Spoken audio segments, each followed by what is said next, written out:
Elements का एक classification बच्चों एक फ्रेंच जियोलॉजिस्ट थे, फ्रेंच जियोलॉजिस्ट जिनका पूरा नाम था AEB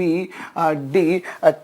कॉर्टॉइस, छोटा सा नाम है बच्चों। और उन्होंने एक वर्टिकल सिलेंडर लिया, उस वर्टिकल सिलेंडर पर बच्चों उन्होंने इक्वी डिस्टेंस 16 लाइंस ड्रॉ करी। जैसे ये एक सिलेंडर आप देख रहे हैं बच्चों, अब दिस इज अ सिलेंडर। उन्होंने क्या करा, इक्वल डिस्टेंस पर उस पर 16 लाइन खींची, एक लाइन ऐसी ली, फिर एक लाइन यहाँ ली, फिर एक लाइन यहाँ ली, फिर एक लाइन यहाँ ली, और उन पर उसने कुछ हेलिक्स और स्पाइरल्स वगैरह को ड्रॉ करा। और उसने ये देखा बच्चों कि एक ही वर्टिकल लाइन पर आने वाले जो एलिमेंट्स हैं, ही arranged elements in increasing order of their atomic masses. अब परमाणु भारों के बढ़ते क्रम में उसने एलिमेंट्स को अरेंज करा, और जब एलिमेंट्स को इंक्रीजिंग एटॉमिक मास के ऑर्डर में अरेंज किया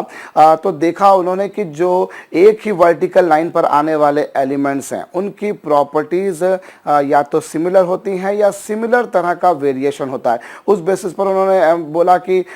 ऐसे एलिमेंट्स जिनके एटॉमिक मास में 16 का डिफरेंस हो, 16 का डिफरेंस हो बच्चों, या फिर 16 के मल्टीपल का डिफरेंस हो, मतलब 32 का डिफरेंस हो, 48 का डिफरेंस हो, ऐसे एलिमेंट्स की प्रॉपर्टीज बहुत ज़्यादा सेम होती हैं। हालांकि ये जो क्लासिफिकेशन था अपने आप में ये एक थोड़ा सा प्रैक्टिकली इनप्रैक्टिकल था, क्योंकि एक सिलेंडर बनाइए, फिर सिलेंडर पर आप 16 वर्टिकल लाइंस ड्रॉ कीजिए। मेरे ख्याल से आपको समझ में आया होगा भाई, जैसे ये सिलेंडर है, अभी ये सिलेंडर है तो एक लाइन हमने सपोज कीजिए यहाँ ड्रॉ कर दी, होप आपको नजर आ रही होगी बात। ये एक लाइन ऐसे यहाँ ड्रॉ कर दी, फिर एक लाइन यहाँ ड्रॉ कर दी, फिर एक लाइन यहाँ ड्रॉ कर दी, ऐसे 16 वर्टिकल लाइंस ड्रॉ करी बच्चों। एंड ही अरेंज्ड एलिमेंट्स, कुछ स्पाइरल हेलिक्स वगैरह उसने ड्रॉ करे, और उस पर उसने देखा साहब कि ऐसे एलिमेंट जिनकी प्रॉपर्टीज सेम होती हैं,